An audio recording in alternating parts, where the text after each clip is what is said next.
नमस्कार. सौ लीला गोळे लिखित शांती ब्रह्म ही श्री एकनाथ महाराजांच्या जीवनावरील कादंबरी आपण वाचत आहोत. आज आपण 33व्या प्रकरणाला सुरुवात करतो आहोत. आळंदीहून आल्याबरोबर एकनाथांनी पहिले कोणते काम केले असेल तर वैद्यबुवांना बोलवण्याचे. आळंदीला जाताना गिरिजाबाईंनी प्रकृती अस्वास्थ्याचे कारण सांगितले होते. ते बरोबरच होते, कारण त्यांची प्रकृती चांगलीच खालावली होती. त्याकडे दुर्लक्ष करणे हितावह नव्हते. नाडी तपासल्यावर वैद्यराज म्हणाले, महाराज, वहिनींच्या नखात सुद्धा रोग नाही. मी त्यांना काय औषध देणार? अशी दिवसेंदिवस प्रकृती खालावलेली का दिसते? नाथ म्हणाले, काहीतरी मनाची व्यथा आहे. त्याला आमच्याजवळ औषध नाही. मनाच्या रोगाचे आपण धन्वंतरी आहात महाराज, वैद्यराज म्हणाले. वैद्याचे हे बोलणे द्वयर्थी होते हे नाथांनी जाणले. हिच्या मनाचा रोग म्हणजे हरीचा दुरावा. त्याला मीच कारणीभूत आहे. शिवाय कीर्तन प्रवचन हे मानसिक शांतीसाठी रामबाण औषध आहे असं आपण वारंवार प्रतिपादन करतो. म्हणजे पुन्हा हिचे मनोदौर्बल्य मी दूर करायला हवे असे वैद्यबुवा म्हणाले. एकनाथांना वाटले, वास्तविक हरीची इतकी काळजी करण्यासारखे काही नाही. तो पंडित आहे, वाक्चतुर आहे. त्याचे काशी क्षेत्री नीट बसतान बसले आहे. अशा कर्तृत्ववान मुलाविषयी अभिमान वाटायला हवा. पण हिचे सगळेच न्यारे आहे. ती आपली हरीच्या काळजीने ग्रासलेली असते. मी इथे असलो म्हणजे तिचे मनस्वास्थ्य ठीक असते. पण मी दृष्टीआड झालो की तिची हुरहुर फोफावते व प्रकृतीवर परिणाम होतो. ते मातृहृदय असे सारखे काळजीग्रस्त का हे मी तरी कसे सांगणार? त्यासाठी आई व्हायला हवे. पण ते ह्या जन्मी तरी शक्य नाही. नाथ आपल्या मनाशीच हसले. त्या दिवशी गिरिजाबाई वाढता वाढता थांबल्या आणि भिंतीकडेला टेकून बसल्या. उद्धव म्हणाला, हल्ली ताईला घेऱ्या येऊ लागल्या आहेत. कुणीतरी काहीतरी बोलते आणि ती मनाला लावून घेते. मगच विठाबाई म्हणत होत्या, अगं बाई गिरिजे, तुझ्या नातवंडांची मुंजीची वय उलटून गेली असतील हो. मुंजी काशी क्षेत्रीच केल्या असतील ना. मग तुम्ही उभयता नाही गेला ते? बाप लेकात बरेच वाकडे आलेले दिसते. नाथांचा खरकटा हात पानात खोळंबला होता. ते अवाक्षरही बोलत नव्हते, पण त्यांचा अबोला खूप काही बोलून जात होता. गिरिजाबाई उठल्या. उद्धवा, इतक्या बारीक सारीक गोष्टी पुरुषांच्या कानापर्यंत कशाला जाऊ द्यायच्या? मला काहीसुद्धा झालेलं नाही. चला जेवायला लागा बरं. गिरिजाबाईंच्या हृदयाची वेदना एकनाथांना प्रकर्षाने जाणवली. उद्धव व गावबा उठून गेल्यावर नाथ म्हणाले, आम्हा बाप लेकांच्या वितुष्टात तुझा मात्र चेंदा होतो आहे. गिरिजाबाई म्हणाल्या, छे हो, तुमच्यात तरी वितुष्ट कुठे आहे? तुम्ही काही त्याला फाडफाड बोलून घरातून हाकलून का दिला आहे? तोच स्वखुशीने गेला आहे. पण मला वेडीला वाटते, हरीने लहान तोंडी मोठा घास घ्यायला नको होता. इतका दुराग्रही स्वभाव बरा नाही. आपले वडील एवढे आत्मसंयमी शांत स्वभावाचे, दुसऱ्याचे मन जाणून वागणारे आहेत हे त्या शहाण्या सुरत्या मुलाला समजायला नको का? अहो, त्याला तरी तिकडे स्वस्त वाटत असेल का? पोराचा जीव आपल्यासाठी सारखा हुरहुरत असेल. पण तो हट्टी मुलगा आपणहून इकडे कधीच येणार नाही याचे वाईट वाटते. गिरिजाबाई उसासा टाकून म्हणाल्या, मलाही अलीकडे तसेच वाटू लागले आहे. आज माझ्या मनीचे विचार तू बोलून दाखवलेस इतकेच. मला सुद्धा हरीला भेटावेसे वाटते. पण चालायचेच. मुलांनी चुकायचे, मोठ्यांनी सावरून घ्यायचे, हीच जगराटी आहे. पण मला आश्चर्य वाटते तुझ्या सुज्ञ समाधानी वृत्तीचे. तू कधी त्रागा करत नाहीस, कधी उद्वेग नाही, कधी कटू शब्द नाही की चरफड नाही. इतके सारे शांतपणाने सहन करतेस ते माझ्यासाठीच ना? एकनाथांनी पत्नीकडे रोखून पाहत विचारले. ते पुढे म्हणाले, तू अशी खंतावू नकोस. ह्यातून काय मार्ग निघतो ते मी सुद्धा विचारपूर्वक ठरवतो आहे. तू निशंक राहा. असे म्हणून नाद आचवायला उठले. श्री ज्ञानेश्वर माऊलीचा दर्शन सोहळा त्यांनी विस्तारपूर्वक पत्नीला सांगितला होता. त्यामुळे गिरिजाबाईंची चित्तवृत्ती प्रफुल्लित झाली होती. त्यांच्या ओठावर हास्य उमलू लागले होते. मातृभावाच्या कोशातले त्यांचे मन आता पत्नी कोशात येऊन स्थिरावले होते. एकनाथांच्या पुढे कार्याचा डोंगर उभा होता. आळंदीला जाण्यापूर्वी बऱ्याच पोथ्या गोळा झाल्या होत्या. त्यातल्या बऱ्याचशा हाताळून चाळून वाचून झाल्या होत्या. आता संशोधन कार्यास सुरुवात करायला हवी होती. काम किचकट जिकिरीचे होते आणि थोडे कंटाळा आणणारे होते. पण ते अत्यंत महत्त्वाचे व जरुरीचे होते. श्री ज्ञानेश्वर माऊलीची आज्ञा शिरसावंत्य मानून एकनाथांनी शुद्धीकरणाच्या कार्याला सुरुवात केली होती. ओम नमो ज्ञानेश्वरा अशा आदरयुक्त भावनेने त्यांनी कार्यारंभी सद्गुरूंना वंदन करून ज्ञानेश्वरांना नमस्कार केला व कार्य सिद्ध होऊ दे अशी प्रार्थना केली. ज्ञानाबाई माझी अनाथांची माय, एका जनार्दनी पाय वंदित असे. सगळ्या पोथ्यांपैकी निवडक प्रचारात असलेल्या, लोकमान्यता मिळालेल्या 10 ज्ञानेश्वरीच्या पोथ्या त्यांनी संदर्भासाठी निवडल्या व कार्याला सुरुवात केली. सर्वसामान्य ओव्या बाजूला घेतल्या. त्यातले अशुद्ध वाटणारे शब्द, ज्यांची लकब ज्ञानेश्वरांच्या शब्दांशी जुळत नव्हती, असे शब्द बाजूला घेतले. काही पोथ्यात विचारांचे विवरण करताना जास्तीच्या ओव्या घुसडल्यासारख्या वाटत होत्या. त्या ओव्यांची धाटणी, त्यातले विचार प्रतिपादन आणि त्यातला रसास्वाद ज्ञानेश्वराच्या विवेचन शैलीपेक्षा भिन्न वाटला. अशा ओव्या बाजूला घेतल्या. ही सारी छाननीची कामे बारकाईने आणि एकाग्रपणे सुरू केली. एकनाथांच्या मदतीला मुक्तेश्वरही मोठ्या आवडीने बसू लागला. त्याचे बहुत वाचन झाले होते. त्याची बुद्धी कुशाग्र होतीच, पण स्वभावाला चिकाटीही होती. त्यामुळे तो न कंटाळता आजोबांना मदत करत होता. एकनाथांनी निवडलेल्या ओव्या सुबक हस्ताक्षरात लिहून काढणे हे महत्त्वाचे काम तो करत होता.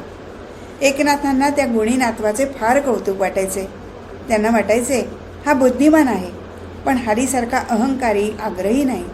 त्याची श्रद्धा गावबासारखी भोळी बाबडी आहे, पण त्यामागे विचारांची धारा आहे. हा नक्की कोणीतरी संत कवी होणार, कारण त्याची कवित्व शक्तीही उत्स्फूर्त आहे. ते म्हणत, मुक्तेश्वरा बाळा, मला मदत करता करता तुझ्या अभ्यासाचे अनुसंधान सुटू देऊ नकोस. तुझे स्वतःचे कार्य चालू राहू दे. होय आजोबा, माझे महाभारत वाचून झाले आहे, बरेचसे अभ्यासून झाले आहे आणि त्यातले पहिले पर्व मी ओवीबद्ध लिहितो आहे. पूर्ण झाले म्हणजे आपणाला आणून दाखवीन. शाब्बास बाळा, शाब्बास. तुझे जीवित तू कारणी लावित आहेस बरे. मला फार समाधान वाटते आहे. लीला विश्वंभराचे मातृपितृ ऋण तू पुत्र म्हणून फेडतो आहेस. हे मोठे आनंदाचे आहे. असाच कार्यरत राहा. ईश्वर तुझ्या पाठीशी आहे. थोरा मोठ्यांचे आशीर्वाद तुला यशस्वी करीत राहतील. संध्याकाळच्या प्रवचनाच्या वेळी एकनाथ अधूनमधून गीता ज्ञानेश्वरीवर बोलत व आपण करीत असलेल्या कार्याच्या अनुषंगाने ईश्वरी तत्वाचे प्रतिपादन करीत. श्रीमद भगवद्गीता आणि श्रीमद भागवत आपल्या सनातन धर्माचे आधारस्तंभ आहेत. दोन्ही ग्रंथांची एकवाक्यता आहे. दोन्ही ग्रंथातली शिकवण एकच आहे. सर्व कर्मे कृष्णार्पण बुद्धीने करावीत, म्हणजे ती बाधक होत नाहीत. प्राप्त कर्मात कुचराई करू नये. स्वकर्म कर्तव्य बुद्धीने करीत राहणे हीच ईशसेवा आहे, वगैरे वगैरे विचारांचा उहापोह ते करीत. हरिभक्तीने स्वतःच तारून इतरास तारावे. षड्विकारावर विवेकाचा लगाम ओढून धरण्याचे सामर्थ्य आपण प्राप्त करून घ्यायला हवे. भागवतात श्रीकृष्ण परमात्म्याने आपल्या प्रिय भक्त उद्धवास तात्विक उपदेश केला आहे, तर भगवद्गीतेत श्रीकृष्णाने आपल्या ज्ञानाधिकारी भक्त आणि सखा असलेल्या अर्जुनास उपदेश केला आहे. गीता प्रवृत्तीपर आहे आणि भागवत निवृत्तीपर आहे असे कित्येक विद्वानांचे मत आहे. पण खरे पाहता दोन्ही ग्रंथ प्रवृत्ती निवृत्तीचा पडदा फाडून ज्ञान आणि भक्तीचा गोड मिलाफ करतात. एकनाथांच्या रसाळ आणि प्रसादपूर्ण वाणीने वरील विषय ऐकताना श्रोते तल्लीन होऊन जात. एकनाथ महाराजांनी भागवत रूपी कावड काशीहून आणली व ज्ञानेश्वर रूपी कावड आळंदीहून आणली. त्यामुळे आम्हास अमृतपानाचे सुख मिळत आहे अशी सर्वांची श्रद्धा होती. कुणी म्हणत पैठणसारखे पवित्र क्षेत्र, एकनाथांसारखा पुण्यपुरुष आणि गीता भागवतासारखे पावन ग्रंथ, मग काय विचारता. आपण श्रोते आपल्यासारखे भाग्यवंत आपणच. प्रवचनात विश्वरूप दर्शनाचा भाग एकनाथ अत्यंत समर्थपणे वर्णन करीत होते. एका आगळ्या वेगळ्या वातावरणात प्रवचन संपले. लोक गेल्यावर राणू महाराने नाथांना दाराबाहेर बोलवले व म्हणाला, महाराज, ते विश्वरूप ईश्वराने धारण केले तेव्हा मी कुठे होतो. हा राणूचा प्रश्न ऐकताच नाथ हसले. प्रवचनाचा परिणाम किती परिणामकारक रीतीने वटला आहे याचे ते प्रत्यंतर होते. एकनाथ म्हणाले, अरे, तू सुद्धा कृष्णरूपातच होतास. राणू आणि त्याची बायको आश्चर्यचकित झाली. महाराज, आम्ही महार. नाथ म्हणाले, अरे, नित्य प्रवचनाला येतोस तरी अजून तुला बोध झाला नाही का. तुझा देह महाराचा आहे, पण तुझा आत्मा ईश्वर रूपच आहे. त्याबरोबर उभयतांनी नाथांना नमस्कार केला व राणू म्हणाला, महाराज, कित्येक दिवस मनात ठेवलेली गोष्ट तुम्हाला सांगतो. नाथा, माझा आणि आपला आत्मा एकाच भगवंताचे अंश आहेत, तर आपणास माझ्याकडे जेवायला हरकत वाटेल का? आपल्या मनात काही भेदाभेद होईल का? आपणास भोजनास बोलवावे अशी लई दिवसापासून इच्छा आहे. राणू महार आणि त्याची बायको तनमनाने शुचिरभूत आणि स्वच्छ होती. ते निषिद्ध पदार्थ भक्षण करत नव्हते.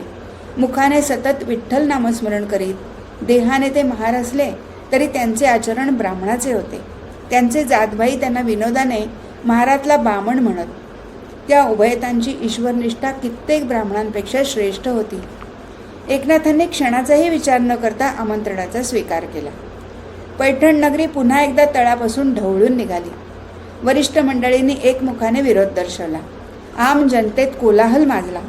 महारवाड्यात सुद्धा खूप चर्चा झाली. राणू अधर्म करतो आहे, त्याने असे आवतन दिलेच कसे? राणू काय येडा का खुळा? हा दोष नाथांना नाही तर राणूच्या माथी लागेल.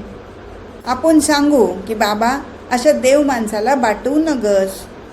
एकनाथांची जनमानसातील प्रतिमा आता उंचावलेली असल्याने कुणी त्यांच्यासमोर काहीही बोलत नव्हते. पण प्रत्येकाच्या मनात विरोध धारदार होत होता. एकनाथ राणूची योग्यता ओळखून होते. तो जन्माने अंत्यज असला तरी तो आत्मतत्वाने परिपूर्ण आहे. त्याच्या बुद्धीत द्वैतभाव नाही. त्याची अंतस्थिती सम आहे.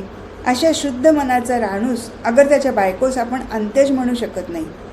तरीसुद्धा वर्णाश्रमाच्या कट्टरांना, शास्त्रांचे वरवर अर्थ पाहणाऱ्यांना ही गोष्ट बिलकुल रुचली नाही आणि पटली तर नाहीच नाही.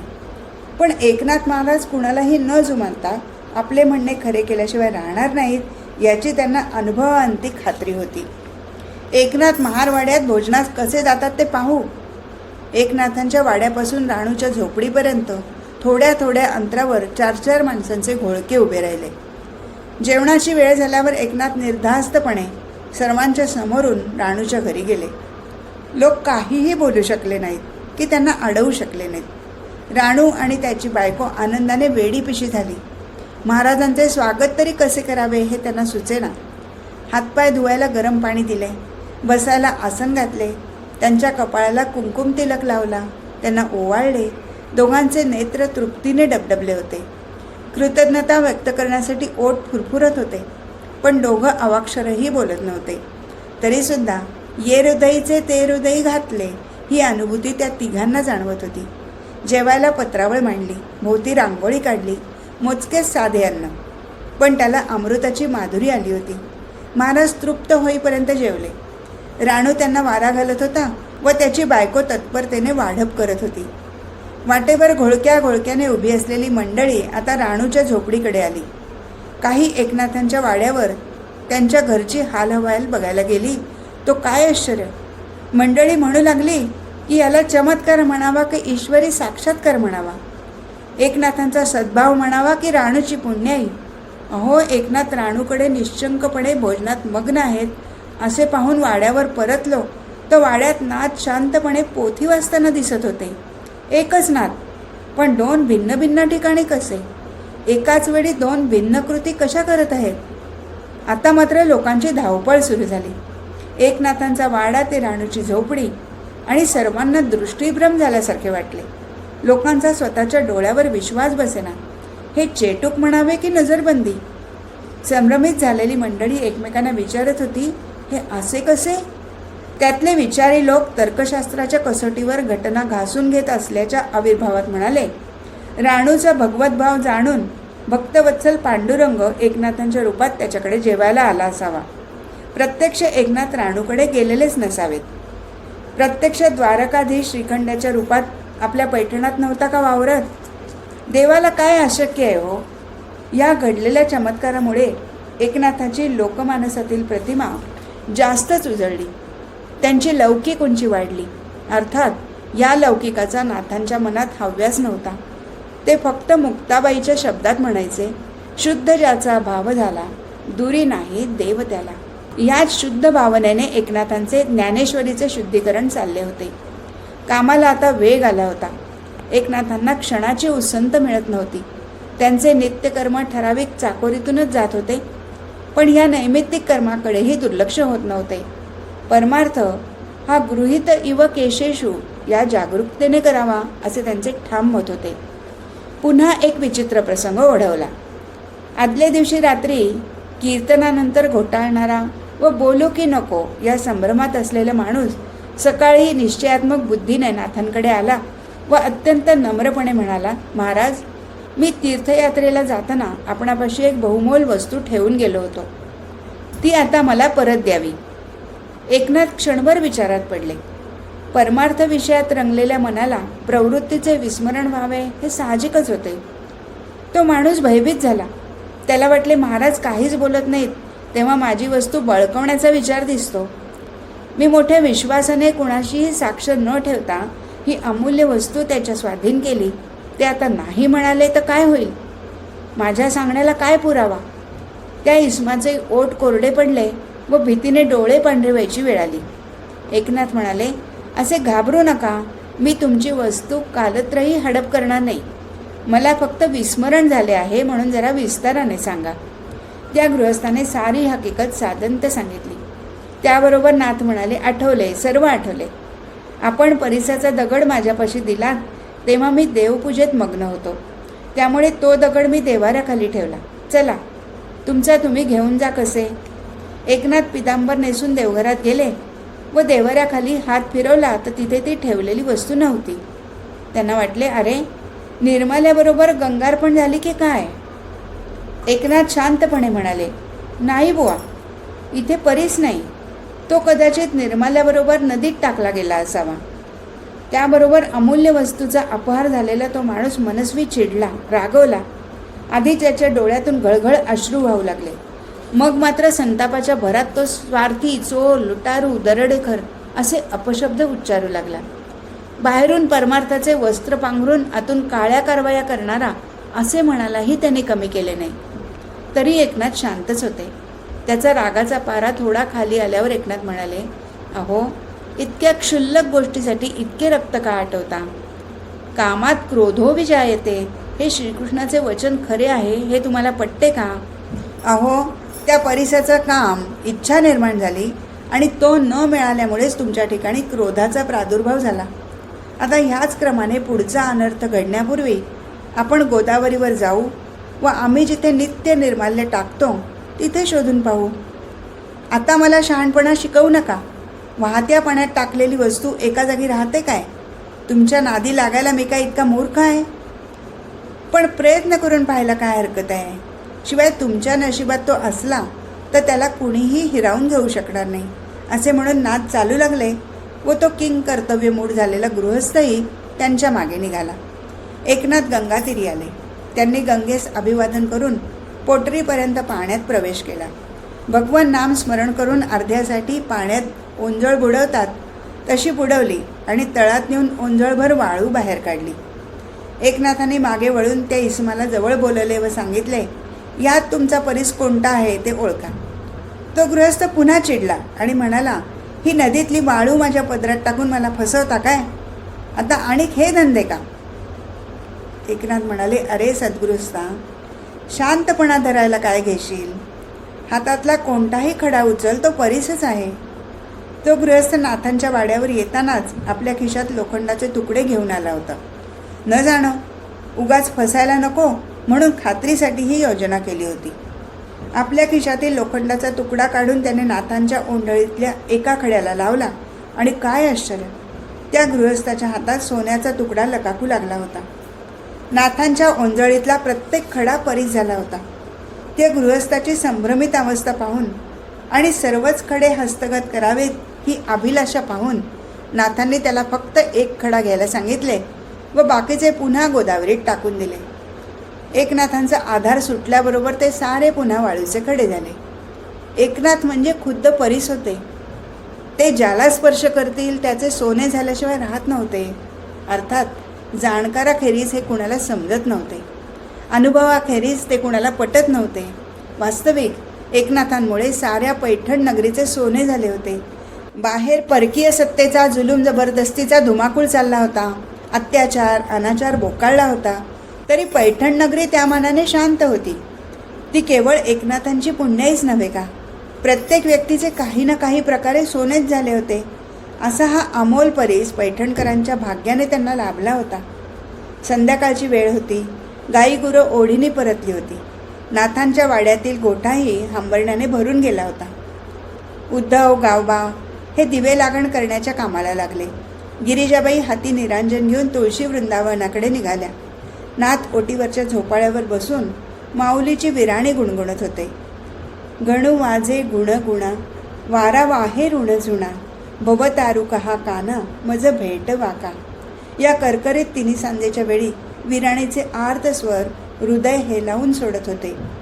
गिरिजाबाईंचा जीव कासावीस झाला. हातीचे निरांजन थरथरले. हरीच्या आठवणीने मन बेचैन झाले व नेत्र पाझरू लागले. त्यांना वाटले, इकडे सुद्धा पुत्राच्या आठवणीने बेचैनी येते, म्हणून तर विराणी म्हणताना त्यांच्या स्वरातली आर्तता वाढते. आता पुरुषाची जात बोलून दाखवत नाही इतकंच. गिरिजाबाईंना आता संध्याछाया भिगवू लागल्या होत्या. पहिले तरी काऊ कोकतो आहे असा भास व्हायचा व त्यांना वाटायचे, जीवनाच्या ह्या अशा कातरवेळी हरी जवळ असायला हवा. घरचा भार सुनबाईने पेलायला हवा. त्याची लेकरं बाळं घरात वावरायला हवीत. पण हे घडणार कसं?